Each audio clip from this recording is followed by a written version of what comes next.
우리는 흔히 나라는 존재가 세상과 분리된 채 홀로 존재한다고 믿으며 살아가지만 수천 년 전 고대 인도의 지혜를 담은 문다카 우파니사드에서는 순수한 이해를 지닌 인간이 그리는 세상은 반드시 실현된다는 진리를 전해왔습니다.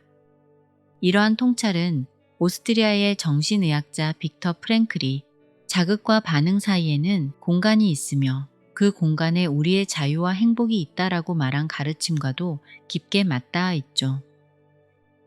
인류의 위대한 스승인 부처 또한 우리의 의식은 우리가 생각하고 성찰하는 그 방향으로 흐른다라고 설파하며 의도의 중요성을 일깨워 주었습니다.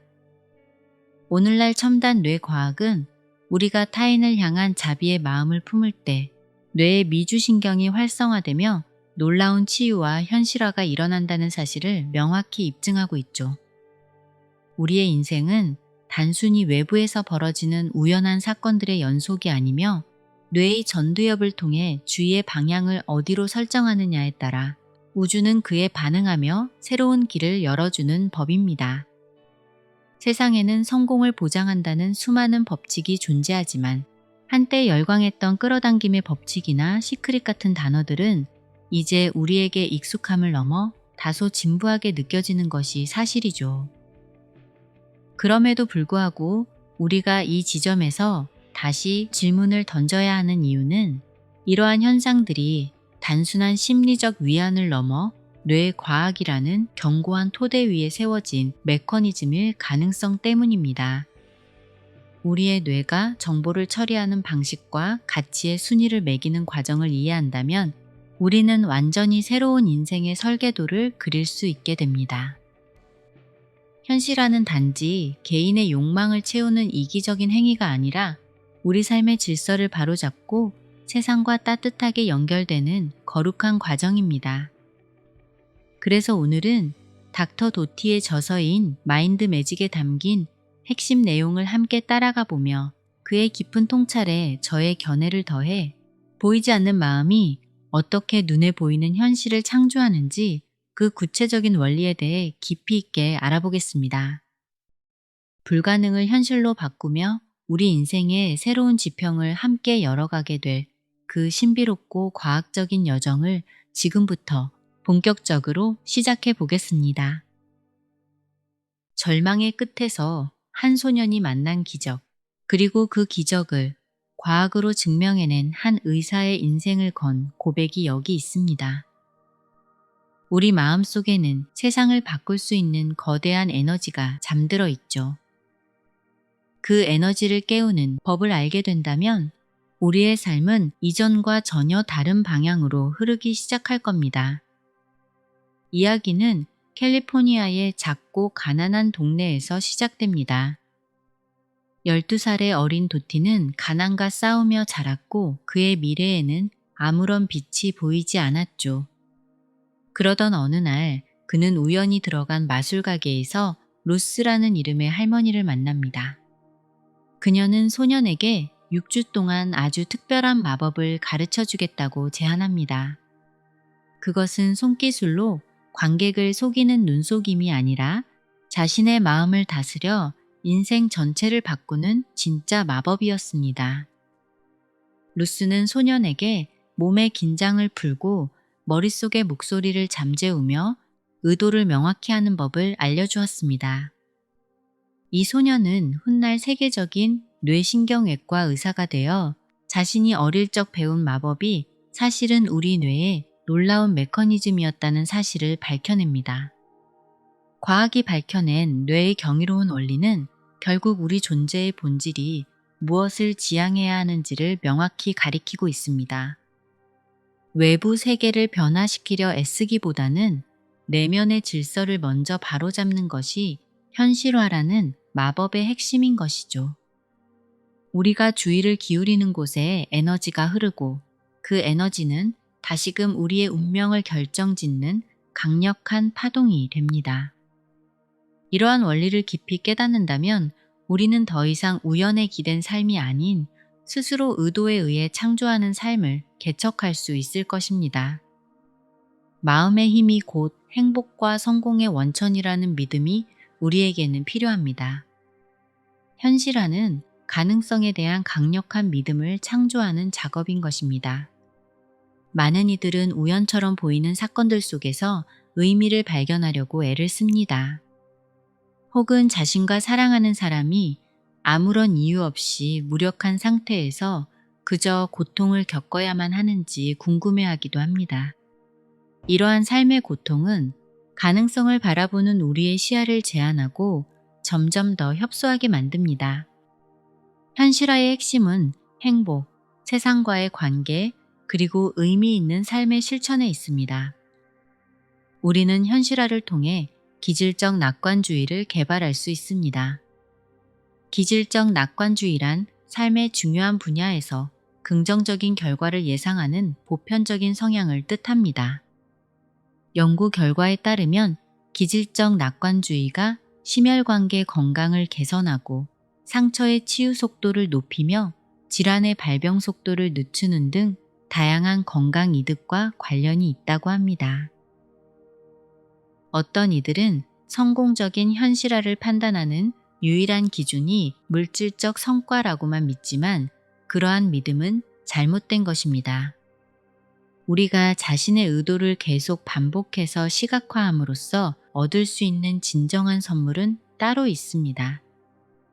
바로 주변 상황이 우리에게 유리한 방향으로 흘러가리라는 확신을 갖고 삶을 헤쳐나갈 수 있다는 겁니다.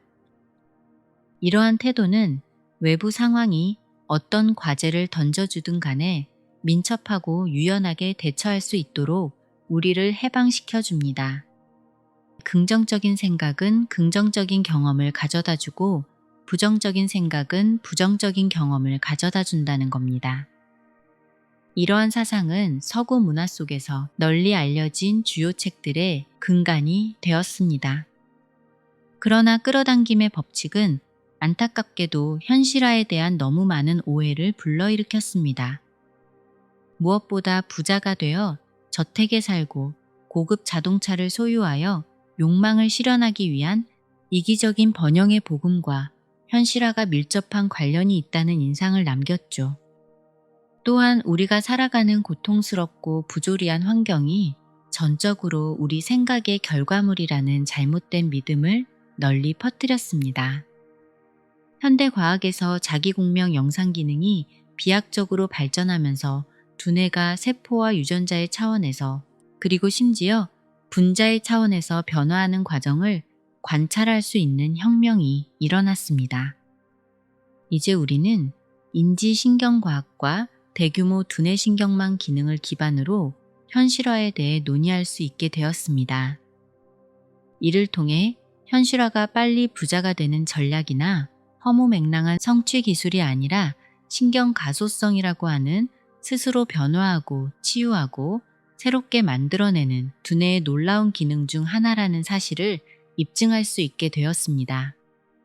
신경가소성이란 우리 두뇌가 삶과 경험에 대한 반응으로 구조와 기능을 개선하고 바꾸고 적응하는 것은 물론 반복과 의도를 통해 새로운 회로를 만들어내고 더 이상 쓸모없는 회로는 폐기하는 기능을 의미합니다.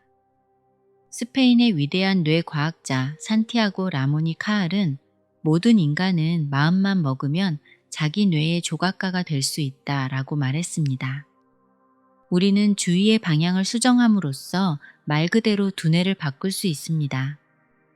즉, 학습하고 기능을 수행하고 현실화하게 해주는 바로 그 두뇌의 영역에서 회백질을 더 많이 만들어낼 수 있는 것이죠. 두뇌가 적응하는 과정에서 신경가소성은 파킨슨 병에서 만성 통증에 이르기까지 모든 질병에 획기적이고 긍정적인 영향을 미칠 수 있는 변화를 만들어냅니다. 또한 의도와 훈련을 통해 두뇌를 변화시킴으로써 우리가 상상하는 미래를 현실화하도록 만들죠. 현실화는 본질적으로 우리가 갈망하는 삶에 대한 생각과 이미지를 잠재의식에 의도적으로 집어넣는 과정을 말합니다. 사실 우리 모두는 현실화에 대해 잘 모르고 있으며 훈련도 제대로 받은 적이 없죠. 그래서 현실화와 관련해서 애매모호하고 혼란스러운 상태에 머물러 있습니다. 이를 의식적으로 훈련하기 위해서는 주의를 새로운 방향으로 전환하는 방법을 배우고 이러한 전환을 가능하게 해주는 생리적 메커니즘을 이해해야 합니다. 또한 현실화를 위한 우리의 역량을 제약하는 장애물과 잘못된 믿음도 이해해야 하죠. 우리가 의식적으로 주의를 원하는 목표로 향하게 할 때 우리 두뇌는 그 목표를 중요한 것으로 인식합니다. 가장 깊은 잠재의식에 강한 인상을 남길 정도로 매우 중요하다고 판단하는 두뇌 기능인 가치 표식을 통해 목표가 우리의 잠재의식에 뿌리를 내리도록 만드는 겁니다. 우리는 시각화 훈련을 통해 강력하고 긍정적인 감정을 불러일으킬 수 있습니다. 그리고 이러한 감정을 통해 선택적 주의 시스템이 우리가 갈망하는 목표를 보상 시스템과 연결하라는 신호를 보내도록 만들 수 있죠. 이러한 시각화 훈련이 효과가 있는 이유는 놀랍게도 우리 두뇌는 실제 현실 속 경험과 상상 속 경험을 구분하지 못하기 때문입니다. 일단 목표가 잠재의식의 자리를 잡으면 두뇌는 그 목표를 실현할 기회를 노리는 집요한 추적자처럼 움직이면서 의식적인 마음과 무의식적인 마음의 힘을 총동원하여 기회를 모색합니다.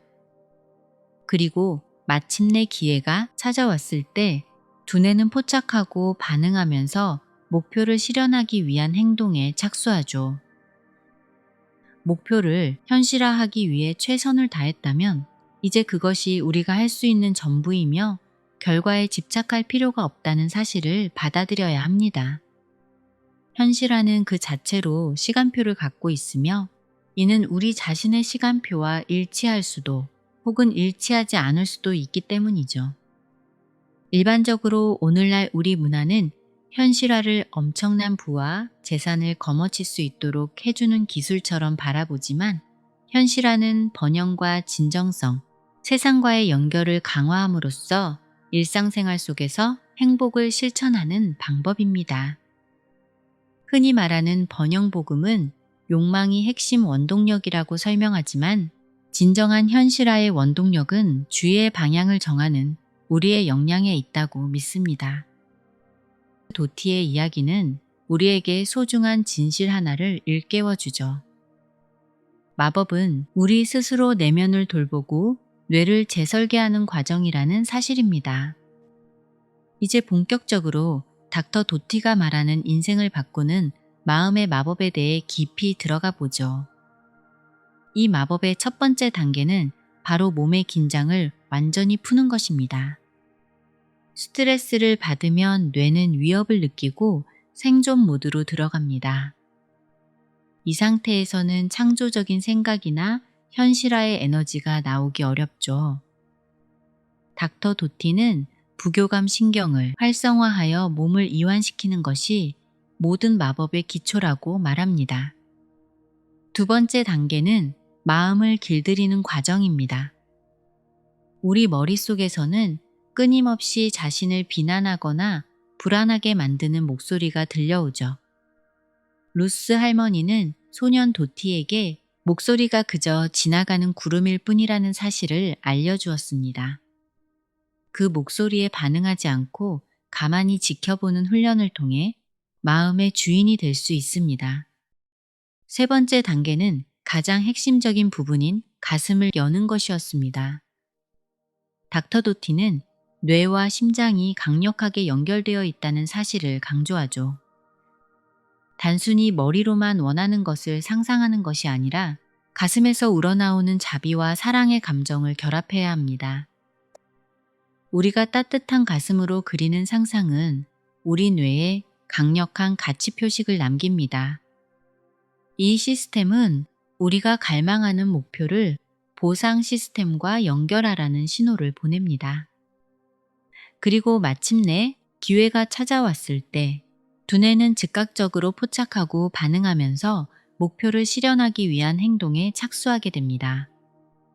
우리의 두뇌는 이기적인 욕망만을 쫓을 때보다 공동체의 이익과 사랑을 실천할 때 우리 뇌의 신경회로는 더욱 건강하고 강력하게 활성화됩니다. 이것이 바로 닥터 도티가 말하는 마인드 매직의 진정한 비밀이죠. 뇌를 바꾸고 인생을 바꾸는 이 마법은 결국 우리 자신을 사랑하고 세상을 포용하는 마음에서 시작되는 겁니다.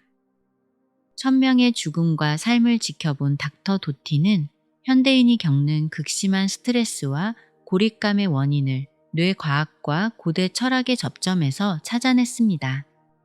왜 인류 역사상 가장 풍요로운 시대를 살고 있음에도 불구하고 우리는 그 어느 때보다 더 큰 불안과 외로움을 느끼는 것일까요?